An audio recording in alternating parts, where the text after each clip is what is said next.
से शुभकामना देता हूँ। नवरात्रि हमारे यहाँ शक्ति पूजा के एक पर्व के रूप में जाना जाता है और विशेषकर गुजरात में, बंगाल में, ढेर सारे राज्यों में इसको बहुत अच्छे तरीके से लोग मनाते हैं। मैं साथ में इतना भी कहना चाहूँगा कि इस नवरात्रि पर्व को हम सावधानियों के साथ मनाएं और सरकार की जो सूचनाएं हैं उसका बिल्कुल अनुशंसाओं का पालन करते हुए मनाएं, जिससे कोरोना महामारी पर विजय प्राप्त करने की जो हमारी लड़ाई है उसमें हम आगे बढ़ पाए। इतनी सावधानी जरूर है। माँ की आराधना जरूर करें, मगर 2 गज का अंतर भी रखें, मास्क भी पहने और स्वच्छता से हाथ को साफ भी करें। बड़े अच्छे संदेश के संग इसकी शुरुआत हुई है।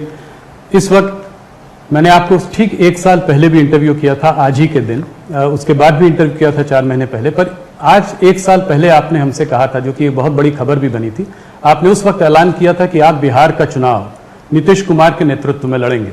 और उस वक्त कुछ लोगों ने इस पे कमेंट भी किया, कहा कि ऐसा नहीं है, हो सकता है बीजेपी अकेले जाए, पर आपने उसी 1 साल पहले इसका ऐलान कर दिया था।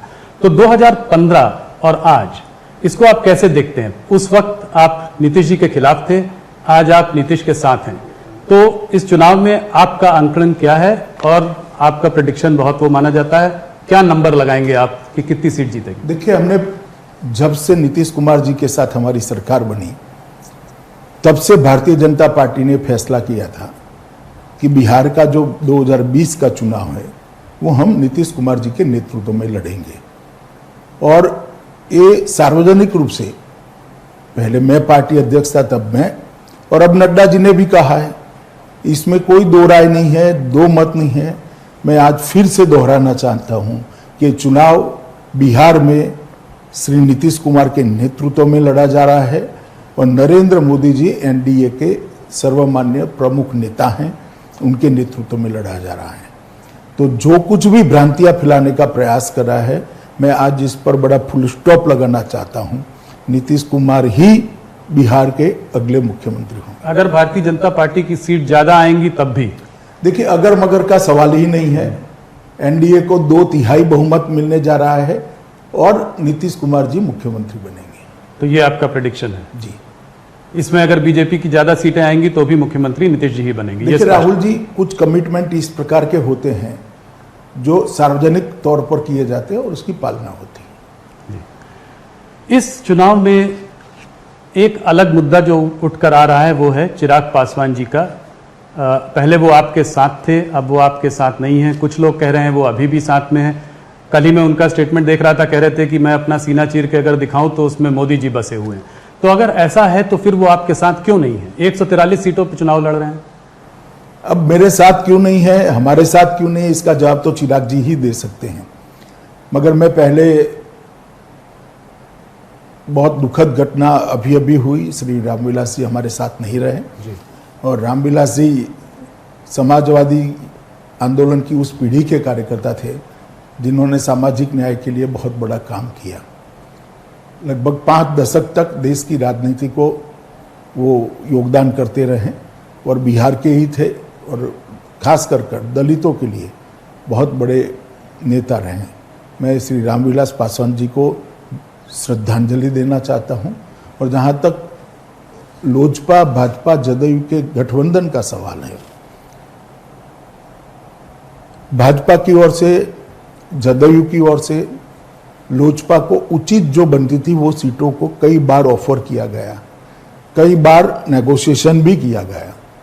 अभी अभी मैंने अखबार में पढ़ा कि मैंने नहीं कहा, उन्होंने नहीं कहा, ये भी सच नहीं है। मेरी भी चिराग भाई के साथ कई बार बात हुई कि इतनी सीट बनती है, इतनी सीटों पर आप मान जाइए और अगर कुछ है तो नेगोशिएशन के लिए आइए। कितनी सीट दी थी आपने? मैं नंबर सार्वजनिक करना नहीं चाहता हूं क्योंकि सार्वजनिक जीवन में ये ठीक नहीं होगा। मगर जो एक नया साथी जनता दल आया था, गत विधानसभा चुनाव में जनता दल नहीं था जी। तो जनता दल हमारे साथ जुड़ता है तो भाजपा और लोजपा दोनों की सीटें कुछ कुछ तो कम होगी, हमारी भी हुई है जी, ये लाजमी था। तो सबने अपनी अपनी सीटें कम करनी थी, ये एक समझौता था, मगर वो नहीं हो पाया और नहीं हो पाया तो बड़े दुख के साथ हमने अलग होना पड़ा। और उन्होंने एक तरफा कुछ बयान भी दिए। वो बयानों का भी रिएक्शन भारतीय जनता पार्टी और जदयू के कार्यकर्ताओं में भी आया। तो गठबंधन के लिए बड़ी दिक्कत थी और फिर भी हमने नहीं तोड़ा। अंततोगत्वा तोड़ने की घोषणा उनकी ओर से ही हुई। और आने वाले समय में क्या वापस आने की संभावना है? चुनाव के बाद देखेंगे। अभी तो हम आमने सामने लड़ रहे, डटकर लड़ रहे हैं। भारतीय जनता पार्टी का हर कार्यकर्ता जिस सीट पर हम वीआईपी, जदयू और भाजपा ये 4 पार्टियां लड़ रही हैं, ये चारों को जिताने के लिए एडी चोटी का प्रयास करेगा और पूरा दमखम से चुनाव हम लड़ेंगे। इसी प्रकार से अन्य दल के कार्यकर्ता भी जहां भाजपा लड़ रही है वहां उसको जिताने का प्रयास करेंगे। और सामाजिक समीकरण हमारा बहुत अच्छा बन गया है। एक डिसिप्लिन वे में एनडीए आगे बढ़ रहा है। मुझे लगता है कि हम बहुत अच्छे नतीजे प्राप्त करेंगे। आपको ये नहीं लगता कि इनके जाने से कुछ वोट बैंक में आपके कटौती हो सकती है? देखिए, साथी जाने का दुख भी होता है, साथी जाने का नुकसान भी होता है। मगर जब आपके हाथ में बात ही न हो तो आप क्या कर सकते हो? इसके सामने हमारे पास वीआईपी पार्टी आई है जो पिछड़े वर्ग के बड़े वर्ग का समर्थन करती है, समर्थन उसको प्राप्त है। मांझी जी भी आए हैं। तो कुल मिलाकर हमारा गठबंधन सामाजिक रूप से बहुत मजबूत गठबंधन है और मुझे लगता है कि बिहार की जनता समझ रही है कि गठबंधन नहीं हुआ उसमें दोष किसका है। तो आप ये कह रहे हैं कि चुनाव एक बार हो जाएं, उसके बाद चिराग पासवान जी के वापस आने की संभावना बन भी सकती है उस वक्त? मैंने ऐसा नहीं कहा। मैंने कहा चुनाव के बाद देखेंगे, परंतु चुनाव में 2/3 बहुमत से हमारा गठबंधन विजयी होगा, सरकार बनाएगा जिसके मुखिया नीतीश जी होगा। बहुत दिनों से इस बात में हम लोगों ने, मैंने आपसे पहले भी ये इंटरव्यू में पूछा है, इस बात की चर्चा भी रही है, आपके कैडर्स की डिमांड भी रही है, लोग ये जानना भी चाहते रहे हैं कि भारतीय जनता पार्टी बिहार में चुनाव अकेले क्यों नहीं लड़ती है? देखिए, जहां तक अकेले लड़ने का सवाल है, पार्टी के संगठन का विस्तार कितना हुआ है, विस्तार कर कर नीचे तक पैंट कितनी बनी है।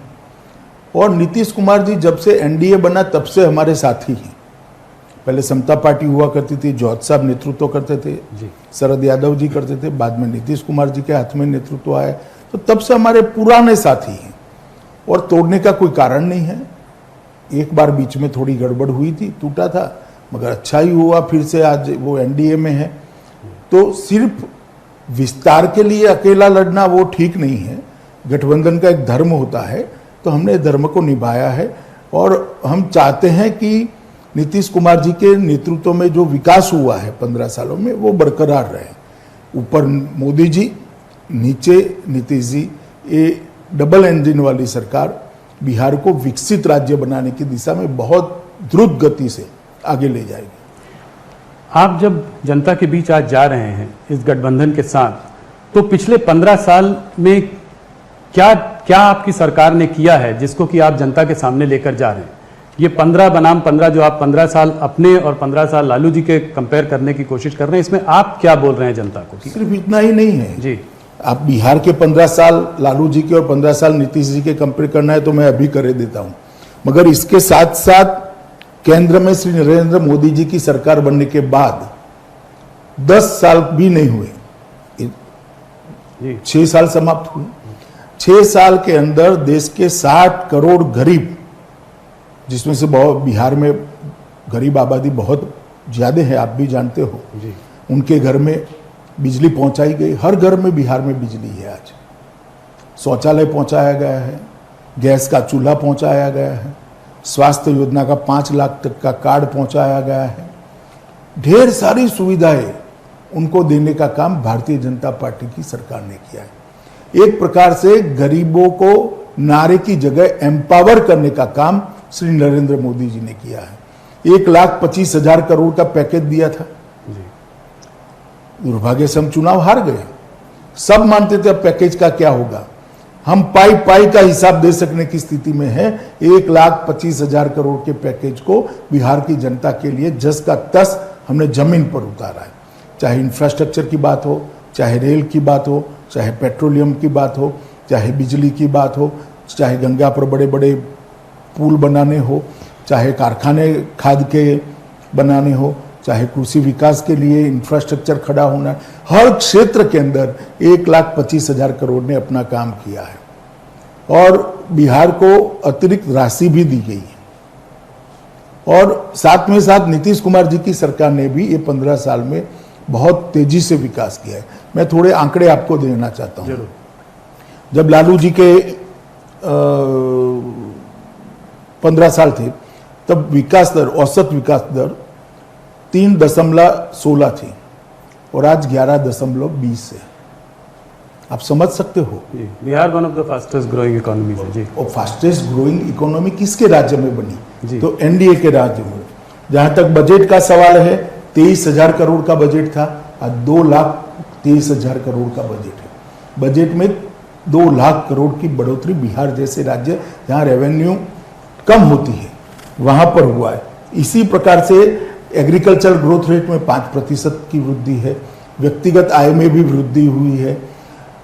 लगभग 18% लोगों के घर में बिजली थी, आज 100% घरों में बिजली हुई। पक्की सड़कें 37% थी, आज 80% सड़क की पक्की सड़कें बन चुकी हैं। ये बताता है कि बिहार के अंदर विकास हुआ है। बिहार की जनता ने आजादी के बाद पहली बार एनडीए में नरेंद्र मोदी और नीतीश कुमार के नेतृत्व में विकास को पहचाना है और उनको भी लगा है कि हाँ, बिहार का भी विकास हो सकता है। गंगा का पुल बनाने की बात लीजिए, 50 के दशक के बाद आज पहली बार बन रहे हैं और एक नहीं, 2-2, 3-3 पुल बन रहे हैं। फर्टिलाइजर के कारखाने बन रहे हैं। चौतरफा विकास का एक वातावरण बिहार के अंदर बना है और इसका फायदा निश्चित हमसे होगा। और लालू जी के शासन में सिर्फ विकास ठप पड़ा था ऐसा नहीं था। फिरौती एक इंडस्ट्री बन चुकी थी, गायों के घास का चारा तक खा लिया गया था। बेपनाह मतलब भ्रष्टाचार जिसका कोई नाप नहीं है, इतना भ्रष्टाचार हुआ। लॉ एंड ऑर्डर आप जानते ही है बिहार का कैसा था, अब लॉ एंड ऑर्डर कैसा है, बहुत बड़ा अंतर आया है। और बिहार आज आगे मुड़कर देख रहा है, आगे बढ़ने के लिए तैयार हुआ है। तो ये जो परिवर्तन आया है ये 15 साल में आया है और ये परिवर्तन के अंदर और तेजी आई है वो मोदी जी के प्रधानमंत्री बनने के बाद आई है। तो नीतीश कुमार जी के 15 साल और लालू जी के 15 साल का कंपैरिजन, अगर जदयू ही भाजपा जदयू रखे इससे तो अच्छा है कि आरजेडी एक बार रख दे तो बिहार की जनता को मालूम पड़ जाएगा कि विकास किसको कहते हैं। पर अमित जी, कुछ आंकड़े और भी हैं। अगर आप कुछ सोशो इकोनॉमिक इंडिकेटर्स देखें तो ह्यूमन डेवलपमेंट इंडेक्स में बिहार एकदम नीचे है। अगर आप अनएम्प्लॉयमेंट रेट देखें तो बिहार में बहुत हाई है, इनफैक्ट करीब 46% की वृद्धि हुई है। अगर आप उसकी लिटरेसी रेट देखें तो तमिलनाडु और झारखंड के संग बॉटम 3 स्टेट्स में भी आता है। तो एक एंटी इनकम्बेंसी का माहौल हो ही जाता है इतने दिनों में। उसके बाद इस तरह के भी कुछ इंडिकेटर्स हैं, तो इनको कैसे काउंटर करेंगे? आपकी क्या प्रॉमिस रहेगी कि इसको कैसे ठीक किया जाए? देखिए, मैं आपको बताता हूं कि जब आपको तुलनात्मक अभ्यास करना है, कंपैरेटिव स्टडी करना है, तो आपको क्या मिला था वो देखना पड़ेगा। आपको एक मैदान मिल जाए और उस पर एक मकान बनाना है तब तो सरल होता है, मगर 500 फुट ऊंडा गड्ढा मिलेगा और उसमें मकान बनाना है तो देर लगती है। और जब चहु ओर से पिछड़ापन हो तब आपने प्रायोरिटी तय करनी है। तो नीतीश कुमार जी ने प्रायोरिटी तय करी है, नरेंद्र मोदी जी ने प्रायोरिटी तय करी है कि भी पहले हर व्यक्ति को एम्पावर करो, गांव को सड़कों से जोड़ दो, गांव को बिजली से जोड़ दो, गांव के अंदर शुद्ध पीने का पानी पहुंचाने का काम कर दो। ये होने के बाद ऑटोमेटिकली इंफ्रास्ट्रक्चर के बगैर कैसे इंडस्ट्री आ सकती है? तो अभी इंफ्रास्ट्रक्चर बनाना, बिजली पहुंचाना, ये काम हुआ है। मैं नहीं कहता कि पूरा काम समाप्त हो गया। कांग्रेस आरजेडी के शासन में जो बीमारू राज्य बनाकर छोड़ा था उसमें बाहर आने के लिए अभी काफी कुछ करना बाकी है, मगर वो वही कर सकते हैं जिन्होंने इतना किया है और वो नीतीश कुमार और नरेंद्र मोदी जी की जोड़ी है। मोदी जी यहां पर है और नीतीश जी वहां है तो केंद्र सरकार का भी समर्थन प्राप्त होगा। अगर एक सरकार ऐसी आ जाती है जो केंद्र के साथ झगड़ा लगाने में ही पड़ी रहेगी, तो बिहार का विकास कैसे आएगा? और एक सरकार ऐसी आएगी, एनडीए की सरकार आएगी, जो नरेंद्र मोदी जी के विकास के विजन को अपने यहाँ अपनाएगी, तो मैं मानता हूँ फायदा होगा। लालू प्रसाद जी जब पावर में आए थे तो उन्होंने ये MY कॉम्बिनेशन ढूंढ लिया था, मुस्लिम यादव वोट बैंक, जो कि आज भी 30% से ऊपर सीधा सीधा है, जो एक तरफ वोट देता है। आप लोगों के जो पूरा जो आपकी जो समीकरण है, जिसमें कि अपर कास्ट है, OBC EBC सब साथ में है, वो उसका काट आप लोगों ने ढूंढा और लालू जी से आप लोगों ने 30% से ज्यादा आप लोगों ने इधर बनाया। मगर आज जब थोड़ी एंटी इनकम्बेंसी भी है, कुछ माइग्रेंट लेबर इशू भी है, कोविड के माहौल में चुनाव हो रहा है, हो सकता है वोटिंग परसेंटेजेस लो हो, उसमें कुछ आपको लगता है कि इसमें कुछ गड़बड़ हो सकती है आपके आंकलन में? देखिए, आपका आकलन मुझे लगता है कि अभी आप बिहार गए नहीं हो। एक बार बिहार जाकर आइए। बिहार गए हुए बहुत सारे कार्यकर्ताओं को से मैंने फ़ोन पर बात की है, ग्रामीण अंचल के कार्यकर्ताओं से भी बात करी है। नरेंद्र मोदी जी ने मार्च से लेकर छठ पूजा तक जो अनाज गरीब के घर में पहुंचाया है, एक पैसा नहीं लिया है। कोविड के बाद जी। बिहार की जनता आज इस बात को कभी भूल नहीं सकती, कभी भूल नहीं सकती। नीतीश कुमार जी ने जो प्रवासी मजदूर आते थे, इनकी रहने की व्यवस्था की, इनका टिकट भाड़ा दे दिया, बाद में 1000 रुपया दिया और उनको एक किट दी, हेल्थ की व्यवस्था करी। आज 96% रिकवरी रेट है बिहार का, देश में शायद सबसे ऊपर है। कोविड सब जगह फैला है, बिहार में भी फैला है, मगर 96% रिकवरी रेट है बिहार का। और आप समझते हो, बिहार जैसे राज्य में जहां स्वास्थ्य का खाका बहुत चरमराया हुआ था एक जमाने में, वहां ये अचीवमेंट प्राप्त करना बहुत बड़ी बात होती है। जी। तो कोविड के कारण गुस्सा होगा, ये बात मेरे गले नहीं उतरती है। कोविड के कारण ढेर सारा फायदा हो। इसके अलावा 54,000 करोड़ की राशि बिहार सरकार ने खर्च करी है। मोदी जी ने हर जनधन अकाउंट में गरीब के घर में पैसा भेजा है, हर किसान के अकाउंट में 6,000 रुपया भेजा है, हर दिव्यांग के घर में पैसा भेजा है। और वो कोविड के समय में उसका जीवन यापन के लिए सहारा बना हुआ है। तो सरकार का ये जो संवेदनशील चेहरा है नरेंद्र मोदी जी का, चाहे नीतीश कुमार जी का, उसने कोविड से ग्रसित और कोविड से पीड़ित जनता को एक संवेदनशील राज्य, चाहे केंद्र हो या राज्य हो, संवेदनशील सरकार कैसी होती है, इसका परिचय कराया। मैंने ये भी सुना है कि आपके इंटरनल सर्वेस कह रहे हैं कि वहाँ आज भी मोदी जी की एक बहुत बड़ी लहर है। एंटी इनकम्बेंसी जरूर होगा, वो हो जाता है, स्वाभाविक है इतने सालों के बाद, मगर मोदी जी की एक लहर है, वेव है, और हो सकता है आपकी सीट आपके पार्टनर से ज़्यादा, नीतीश जी से ज़्यादा सीटें आप लोग लेकर आए। भैया, मोदी जी की लहर सिर्फ बिहार में नहीं है जी, देश भर में है, बिहार में भी है। और स्वाभाविक रूप से उसका फायदा सिर्फ हमें नहीं होता है, जदयू को भी होगा, क्योंकि जदयू हमारा साथी है, हम साथ में चुनाव लड़ रहे हैं। तो मोदी जी की लहर से सिर्फ बीजेपी की सीटें बढ़ेगी ऐसा नहीं होगा, जदयू की इतनी ही सीटें बढ़ेगी जितनी बीजेपी की बढ़ेगी। हम लगभग बराबर सीटें लड़ रहे हैं, एक सीट जदयू हमसे ज्यादा लड़ रहा है, बराबर सीटें लड़ रहे हैं। और मैं अभी भी कहता हूं कि आप कितना भी जवाब ढूंढने का प्रयास करिए, बिहार के अगले मुख्यमंत्री नीतीश कुमार जी। लोग ये भी कहते हैं कि जब अमित शाह जी चुनाव का नेतृत्व करते हैं तो वो मैदान में सिर्फ ए टीम लेकर नहीं, बल्कि अपने साथ एक बी टीम लेकर भी उतरते हैं। तो काफी लोग चुनाव लड़ रहे हैं बिहार में, ओवैसी जी लड़ रहे हैं, वो उन्होंने काफी कैंडिडेट उतारे हैं, उसमें मुस्लिम वोट्स कटेंगे तो उसका फायदा आपके गठबंधन को होगा। देखिए, इस प्रकार से किसी भी राजनीतिक दल को बी टीम सी टीम कहना ठीक नहीं मानता मैं। सबका चुनाव में लड़ने का अधिकार है, लोकतंत्र है, 1700 पार्टियां हैं। सिर्फ ओवैसी क्यों, बहुत सारे लोग लड़ रहे हैं। जी, 5 कॉर्नर कॉन्टेस्ट है। अब अपने कुशवाहा जी भी लड़ रहे हैं। जी। और पप्पू यादव का एक मोर्चा लड़ रहे हैं, SDPI लड़ रही है, ढेर सारे लोग, अपने यशवंत सिन्हा जी भी लड़ रहे हैं, बहुत सारे लोग लड़ रहे हैं। अब चुनाव है, किसको ना कीजिएगा, जी, जो लड़ेगा लड़ेगा, मगर जनता का मूड मैं स्पष्ट मानता हूं। मैंने 10 दिनों में ढेर सारे कार्यकर्ताओं को मंडल स्तर पर बात करी है टेलीफोन पर। बहुत स्पष्ट रुख है। जो सर्वे आ रहे हैं अभी, ये भी बहुत पॉजिटिव इंडिकेटर देने वाले सर्वे आ रहे हैं कि भारतीय जनता पार्टी और जदयू की सरकार बनने जा रही है। एक फैक्टर इस चुनाव में और आया है पिछले कुछ महीनों में, वो है सुशांत सिंह राजपूत फैक्टर। कहा जा रहा है कि ये एक सुशांत सिंह राजपूत का जो केस है, ये एक महाराष्ट्र वर्सेस बिहार एक लड़ाई में बदल गया है और बिहार चुनाव में एक अहम मुद्दा है। क्या आप इस बात को मानते हैं?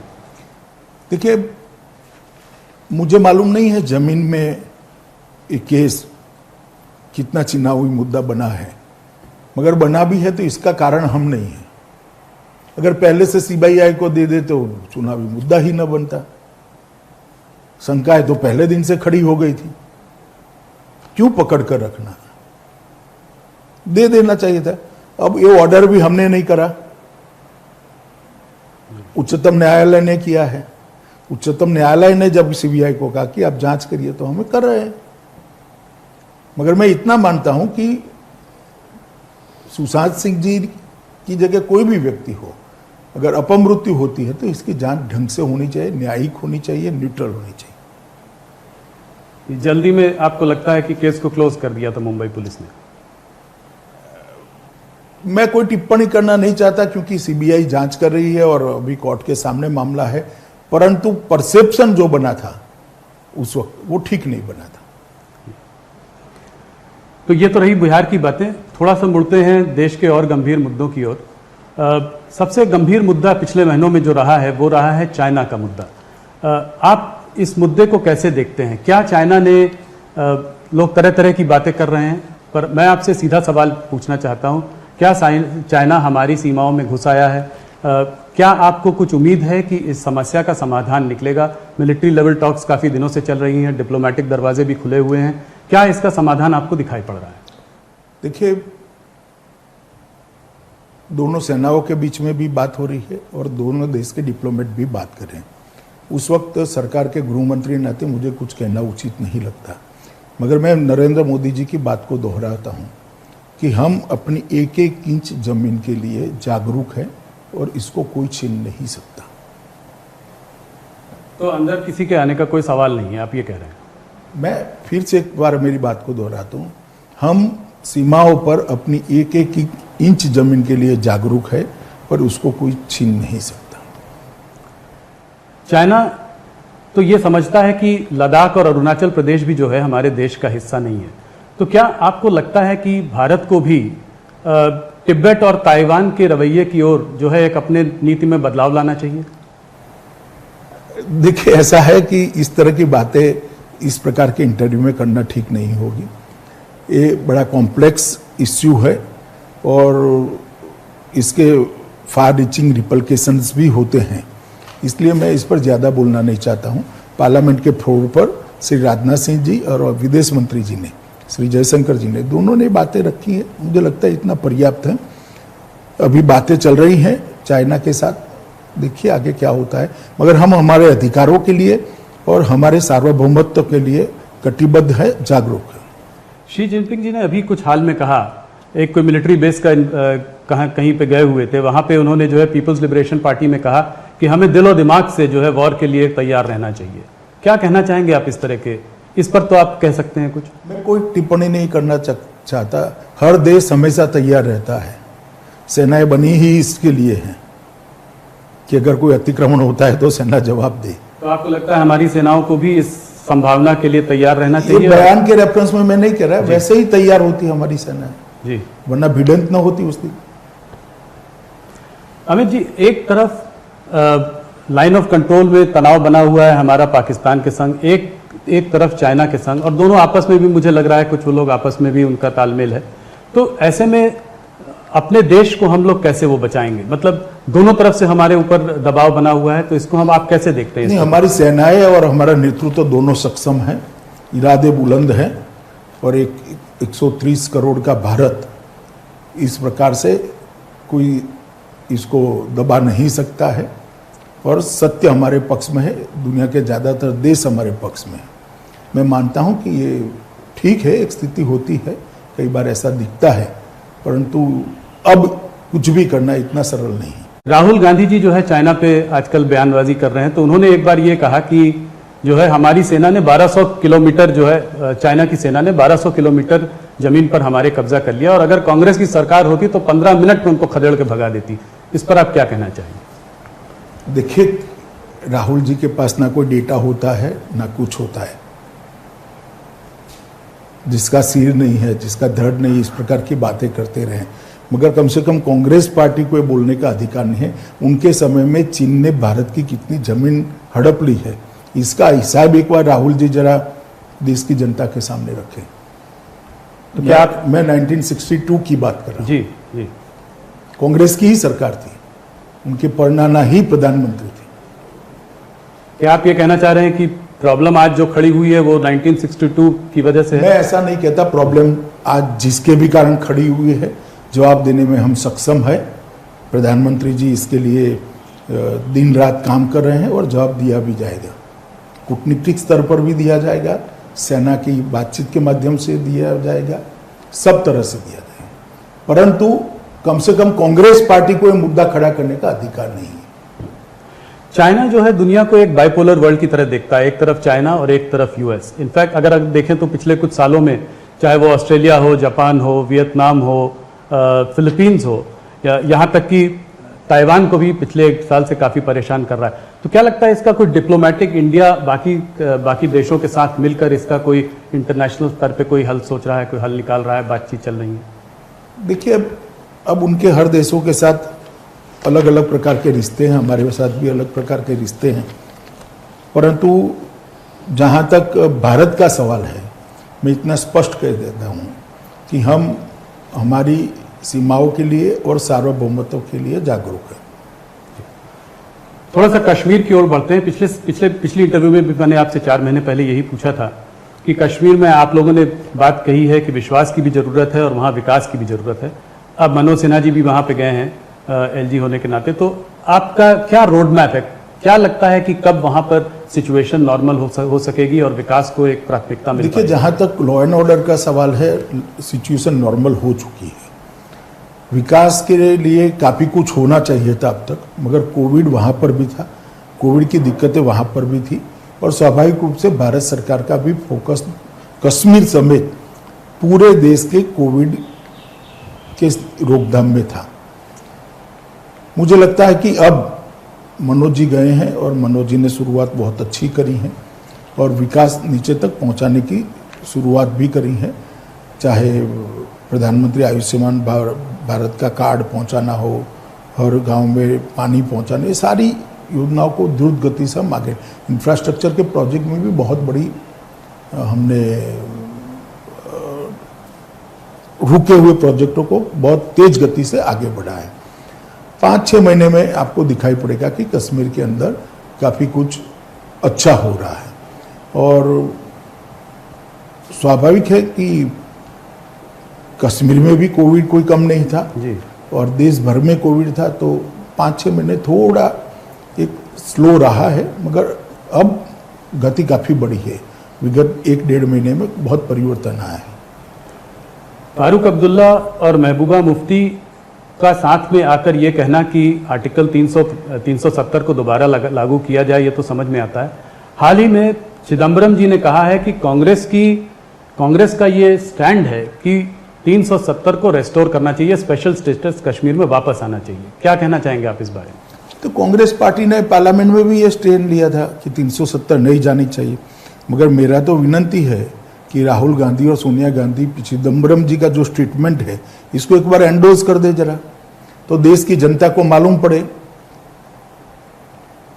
चिदम्बरम जी का जो स्टेटमेंट है उसको राहुल गांधी और उन्होंने तो कांग्रेस की तरफ से ही बोला है, उन्होंने कहा ये तो कांग्रेस का मत है। फिर भी राष्ट्रीय अध्यक्षा ने इसको रिपीट करना चाहिए, राहुल जी ने भी रिपीट कर देना चाहिए। डिलिमिटेशन की प्रक्रिया जारी है कश्मीर में। आप ये जरा सा बताएं कि ये स्टेटहुड का दर्जा देने की बात थी, इसमें आपका क्या रोड मैप है, कितना समय लगेगा, कुछ इसका अगर अंदाज दे सके? देखिए, समय के बारे में तो कुछ कह नहीं सकते, परंतु ये निश्चित है। पार्लियामेंट के फ्लोर पर मैंने भी कहा है, प्रधानमंत्री जी ने भी कश्मीर को जब संबोधित किया तब कहा था कि स्टेटहुड दिया जाएगा, और ये हमारा वादा है, इसमें से मुकरने का कोई सवाल नहीं खड़ा होता। पर बहुत लंबा समय नहीं लगेगा? मैं नहीं मानता। लंबा समय जिसको कहते हैं ऐसा लगेगा, परंतु प्रायोरिटी विकास है। सबसे पहले विकास, उसके बाद इस पर भी विचार किया जाएगा। मगर आप ये कह रहे हैं कि बहुत लंबा समय नहीं, इसको भी देखा जाएगा और जल्दी ही लागू किया जाएगा। कुछ हिंदू संगठन जो है अब मथुरा में कृष्ण जन्मस्थान की बात कर रहे हैं, कह रहे हैं कि जो औरंगजेब ने जो वहाँ मस्जिद जो बनाई थी उसको भी हटाकर वहाँ पर भी मंदिर बनाया जाना चाहिए। इसमें आपकी सरकार और आपकी पार्टी का क्या मत? हमारी सरकार का कोई रोल नहीं है, ना पार्टी की प्रतिक्रिया हो सकती है। ये कुछ संगठनों ने अपनी ओर से बात करी है और कोर्ट में गए हैं। ना कोर्ट में हम पार्टी है, ना कहीं पर भी पार्टी है। मैं इस पर कोई टिप्पणी करना नहीं चाहता हूँ। तो राम जन्मभूमि जैसे आप लोगों ने वो किया था, इसको आगे आप सरकार या पार्टी की तरफ से? राम जन्मभूमि हमारा एजेंडा था जी, ये एजेंडा नहीं, और उसको लेकर हम सालों तक एक आंदोलन किए थे। अभी जो संगठन गए हैं वो स्वतः गए हैं, और इसमें ना हम पार्टी है, ना इस पर मैं कोई टिप्पणी करना चाहता हूँ। अभी हाल ही में असम की सरकार ने कुछ मदरसों के लिए खर्चे बंद कर दिए, तो उस पर कांग्रेस ने जो है बहुत जोर शोर से हल्ला किया और कहा कि सरकार जो है कुंभ पर तो इतना खर्चा करती है और यहाँ पे खर्चे बंद कर दिए। इसके बारे में आप क्या कहेंगे? तो मुझे लगता है शायद मॉडर्नाइजेशन की बात है, मैंने डिटेल मंगाई है जी, मगर मॉडर्नाइजेशन से जुड़ा हुआ कोई प्रॉब्लम है, मैं अभी एकदम स्पष्ट नहीं हूँ। मैंने कल ही डिटेल मंगाई है, वहाँ से डिटेल आने के बाद ही मैं कुछ कह सकता हूँ। अमित जी, एक चीज जो कि मैंने एक आध इंटरव्यू में पहले भी कही थी और ये आपने इसमें बहुत चर्चा भी की थी। आपसे मैंने एक बार पहले भी पूछा था कि ये भारतीय जनता पार्टी और शिवसेना में दरार पड़ गई है, अपने अपने रास्ते चले गए हैं, तो आपने मुझसे कहा था कि भारतीय जनता पार्टी कभी शिवसेना से दूर नहीं जाना चाहती थी, क्योंकि ये बहुत पुराने एनडीए के सदस्य थे। अब इधर बीच अकाली दल भी जो है एनडीए से उसने अपना रिश्ता नाता तोड़ दिया है, तो क्या इसको आप देखते हैं कि अब एनडीए जो है क्रम्बल कर चुका है, अब ये आज की पॉलिटिकल वास्तविकता में एनडीए का कोई स्थान नहीं है? ये ऐसा नहीं है। देखिए, 30 से ज़्यादा पार्टियां हैं, और जहाँ तक शिवसेना और अकाली का सवाल है, हमने किसी को नहीं निकाला। अकाली उन्हें हमारा साथ छोड़ दिया और शिवसेना ने हमारा साथ छोड़ दिया, हम क्या कर सकते हैं? तो क्या आपको लगता है कि कभी वापस भी आ सकते हैं, जैसे शिवसेना से कभी हाथ दोबारा मिलाया जा सकता है? इसका ये दरवाजा खुला है या नहीं? मैं कोई ज्योतिषी तो नहीं हूँ, मगर अभी तो वो कृषि बिल पर अड़े हैं जी, पर भारतीय जनता पार्टी की ओर से दरवाजा बंद नहीं है? नहीं, ऐसा कोई दरखास्त ही नहीं है, तो दरवाजा बंद खुला रहने का कोई सवाल नहीं है। नहीं, मतलब आपके मन में ये नहीं है कि अब नहीं, अब कभी इनके साथ वापस नहीं जाना, ऐसी कोई बात नहीं? देखिए, ऐसी बात नहीं है। उनका मुद्दा विशेषकर कृषि बिल है, जो अभी रिफॉर्म्स किए गए कृषि क्षेत्र के अंदर। मैं आपके माध्यम से देश भर की जनता को और विशेषकर किसान भाइयों को इतना जरूर कहना चाहता हूं कि विपक्ष के द्वारा देश के किसानों को भड़काया जा रहा है। ये कृषि बिल है क्या? आज देश अपनी उपज, अपना जो उत्पादन है, पूरा मंडियों में बेचता है, आड़तियों के माध्यम से बेचता है, तो उसको एक ही मंडी का रेट उपलब्ध होता है। अब बिल क्या लाया है कि वो मंडी के बाहर भी बेच सकता है। इसका मतलब ये नहीं कि मंडी बंद हो जाएगी। जहर ये फैलाया जा रहा है कि मंडियां बंद हो जाएगी। मंडी बंद होनी ही नहीं है। दूसरा जहर फैलाया जा रहा है कि एमएसपी बंद कर देंगे जी, कि एमएसपी रजीम बंद हो जाएगा इससे। एमएसपी बंद करने की कोई बात ही नहीं है। इस बार परचेज भी चालू होगा खरीफ का, क्योंकि लाखों टन पंजाब में धान खरीदना शुरू हो गया, हरियाणा में शुरू हो गया। पंजाब हरियाणा में सबसे बड़ा मुद्दा यही है, उनको डर ये लग रहा है कि एमएसपी बंद। मगर बिल में कोई मुझे बता दे कि एमएसपी बंद करने की बात कहां पर है?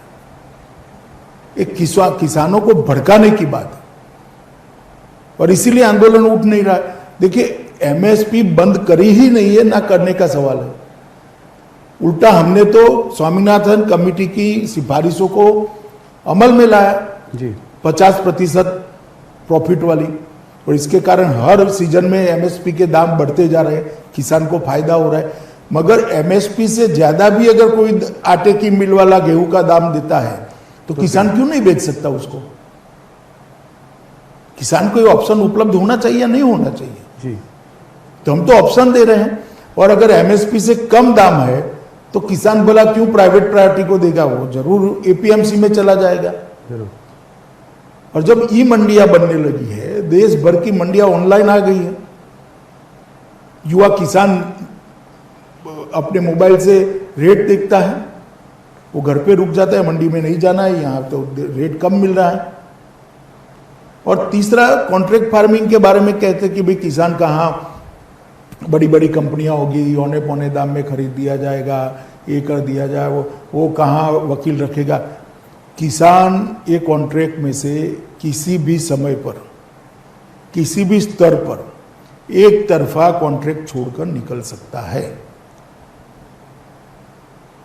तो कॉन्ट्रैक्ट फार्मिंग का कॉन्ट्रैक्ट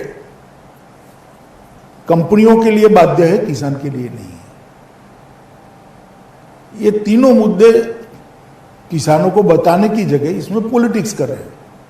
कांग्रेस पार्टी हो या अकाली दल हो या और पार्टियां हो, मगर देश का किसान अब पढ़ लिख चुका है, देश का किसान जानता भी है, पहचानता भी है, और आपके क्रेडेंशियल जो है उसको भी जानता है कि आंदोलन किसके लिए हो रहा है। आपकी सत्ता के लिए हो रहा है, किसान के लिए नहीं हो रहा है। मैं पूछना चाहता हूं राहुल गांधी को, इतने ट्वीट करते हैं, जरा बता दे कि उनका समय जब था, यूपीए की सरकार थी, कितना एमएसपी के दाम पर गेहूं चावल खरीदा जा सकता था, और श्री मोदी जी की सरकार में कितना, कंपेरेटिव आप ट्वीट करें जी, कितने रुपये का खरीदा जाता था, अब कितना खरीदा जाता है, वो कंपेरेटिव ट्वीट करें। जब जब कांग्रेस का शासन आया, एमएसपी के दाम पर धान और गेहूं की परचेज को कम कर दिया गया। अब आप बोला किसानों की बात करते हो, किसान आपको बहुत अच्छे तरीके से जानता है भैया। कुछ तो मिडिलमैन भी इसमें जो है उनको भी काफी घाटा और परेशानी हो रही है। पैसा भी किसान का ही जा रहा है अंततोगत्वा तो जी, ये पैसा सीधा किसान के जेब में जाना चाहिए, बिचौलियों का पैसा, और इसीलिए ये सुधार है।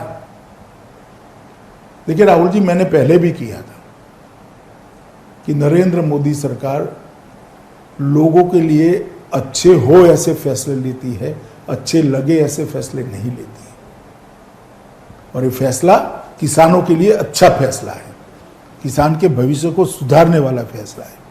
नहीं, बोल्ड रिफॉर्म्स हैं। कुछ लोग कहते हैं कि जैसे 1991 में रिफॉर्म्स आए थे, उसी तरह का रिफॉर्म्स आज एग्रीकल्चर में आया। 1991 में भी इसकी कोई हिम्मत नहीं कर पाया था। जी, एग्रीकल्चर में नहीं हुआ था। देश के 70 करोड़ लोगों के भविष्य को आगे बढ़ाने के लिए फैसला है। तो ये किसानों को आप लोग कैसे समझाएंगे, खास करके हरियाणा पंजाब में, जहां पर की ज्यादा राइस और हरियाणा में तो अब ज्यादा आंदोलन नहीं रहा है, और पंजाब में भी लगभग मेरे हिसाब से 1.5 लाख टन से ज्यादा तो धान आ चुका। जी, किसान चला गया अपना ट्रैक्टर लेकर एमएसपी के दाम से बेचने के लिए। ऐसी बात नहीं है। बिहार में भी ये कोई बहुत बड़ा चुनावी मुद्दा नहीं है ना। मैं आपसे एक पहले ब्रॉड सवाल पूछना चाहता हूं, उसके बाद एक स्पेसिफिक सवाल पूछूंगा। मुझे लगता है कि देश में जैसे हाथरस का मुद्दा है, ये कोई हाथरस में कोई ऐसी बात तो नहीं है कि ये चीज़ हाथरस में हुई हो, चाहे यूपी हो, बिहार हो, मध्य प्रदेश हो, और भी तमाम प्रदेश हो हमारे देश में। रेप का मुद्दा एक बहुत बड़ा मुद्दा रहा है, सिक्योरिटी का मुद्दा, लॉ एंड ऑर्डर का मुद्दा बहुत बड़ा मुद्दा रहा है। क्या आपको लगता है कि देश में एक लार्जर पुलिस रिफॉर्म्स की ज़रूरत है? नहीं, देखिए, रिफॉर्म की ज़रूरियात को कोई इनकार नहीं करता, मगर आप मुझे बताइए, हाथरस में भी रेप होता है और जयपुर में भी, राजस्थान में भी होता है, टूल क्यों सिर्फ हाथरस को मिलता है? कारण क्या है? किसी दुर्भाग्यपूर्ण घटना को जी, राजनीतिक रंग देना कितना उचित है, और अपराधी उसी दिन पकड़े गए हैं, उसी दिन तीनों अपराधियों को धर लिया गया है, जेल में है आज। असल में मुझे लगता है कि रातों रात बॉडी को वो क्रिमेशन कर देना, वो शायद वो भी जांच आयोग बिठा है जी, उसमें भी सस्पेंड भी किया, अरे कमेटी बनाई है जी, सस्पेंड किया है, और अब पूरी की पूरी जांच ही सीबीआई को ट्रांसफर कर दी गई है। जी, मगर किसी चीज को बढ़ाकर राजनीति करना, मुझे लगता है इस प्रकार के मामलों में नहीं करना चाहिए। पर आप ये मानेंगे कि यूपी गवर्नमेंट ने थोड़ी बहुत मिसहैंडलिंग उसमें की है? इसमें थाने लेवल पर गवर्नमेंट नहीं होती है, कुछ अधिकारी होते हैं, और मैं मानता हूँ योगी जी ने एसआईटी बनाकर उचित ही काम किया है, जो एसआईटी इसकी डिटेल जांच करेगी, रिपोर्ट भी आएगी और कठोर कदम भी उठाए जाएंगे रिपोर्ट के अनुसार। महाराष्ट्र में जहाँ पे शिवसेना और भारतीय जनता पार्टी में बहुत ज़्यादा तनाव, बहुत ज़्यादा लड़ाई चल रही है पिछले कुछ महीनों से, वहाँ के गवर्नर भगत कोश्यारी जी ने कहा उद्धव ठाकरे जी से कि आप कब से सेक्युलर हो गए। अभी उनका कुछ दिनों पहले का बयान है। इस बयान को, राज्यपाल से ये बयान आ रहा है, इससे आप पार्टी कैसे देखती है, इसको आप कैसे देखते हैं? देखिए, मैंने पत्र पढ़ा है और एक पासिंग रेफरेंस उन्होंने दिया है, मगर मुझे भी लगता है कि थोड़ा शब्दों का चयन टाला होता तो अच्छा होता। सुशांत सिंह राजपूत पर मैं वापस एक बार आना चाहता हूं, सिर्फ इसलिए क्योंकि जो मीडिया का एक नैरेटिव हो गया है वो काफ़ी श्रिल हो गया। मैं हर बार आपसे एक बार मीडिया पे सवाल पूछता हूं, मुझे लगता है एक मीडिया का नैरेटिव श्रिल हो गया है, घंटों तक यही कहानी चलती रही है। जरूर बहुत दुर्भाग्यपूर्ण घटना थी, मगर जिस तरीके से उसको चलाया गया है, मीडिया ट्रायल भी हो गया है उसका, इतने दिनों से चल रहा है, जो नैरेटिव पूरा श्रिल हो रहा है। गवर्नमेंट ने इतना अच्छा काम किया है पिछले इतने महीनों में, पर पूरे दिन जो है एक ही मुद्दे को करीब 10-12 घंटे चलाया गया है। आप ये बदलते हुए नैरेटिव को कैसे देखते हैं और आप क्या कहना चाहेंगे कि हम लोगों को क्या इसमें करना चाहिए? राहुल, इसका तो जवाब मुझसे अच्छा आप दे सकते हो जी। देखिए भाई, मीडिया ट्रायल नहीं होनी चाहिए, मेरा ऐसा बहुत स्पष्ट मानना है।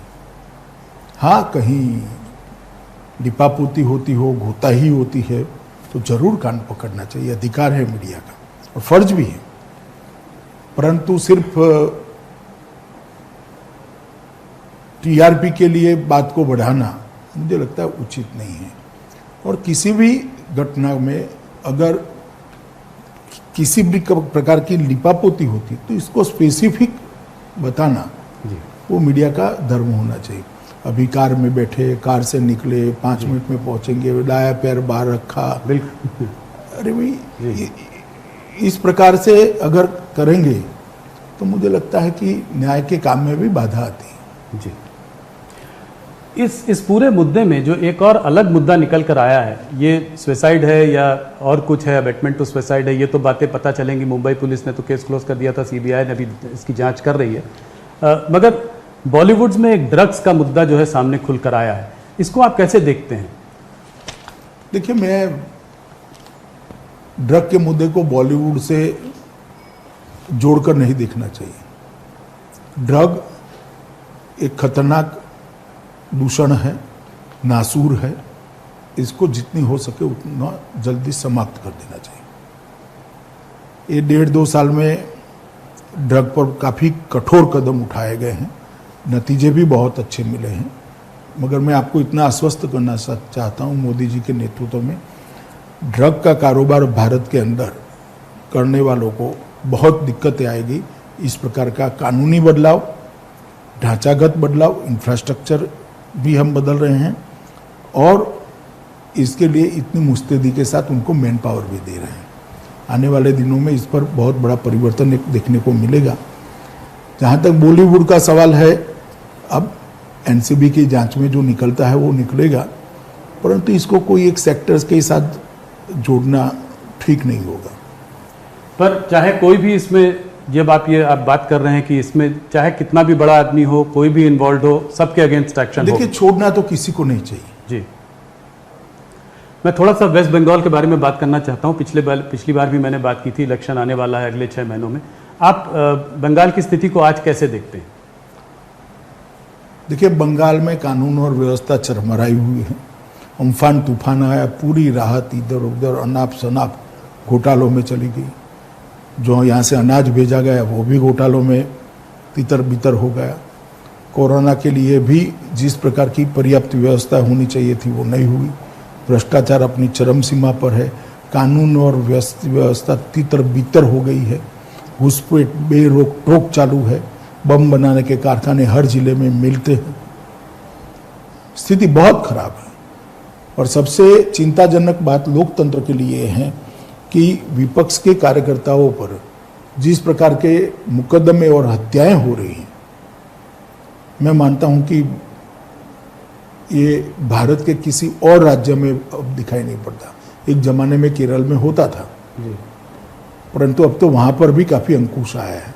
तो आपका क्या अनुमान है, भारतीय जनता पार्टी को क्या उम्मीद है इलेक्शन में अगले साल? हम डटकर लड़ेंगे और मुझे भरोसा है कि इस बार बंगाल में परिवर्तन होगा।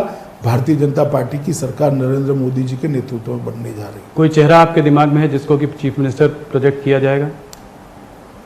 वो तो हो भी सकता है, मगर अभी तो बंगाल की जनता तृणमूल कांग्रेस को हटाना चाहती है, वो मुख्य बात है।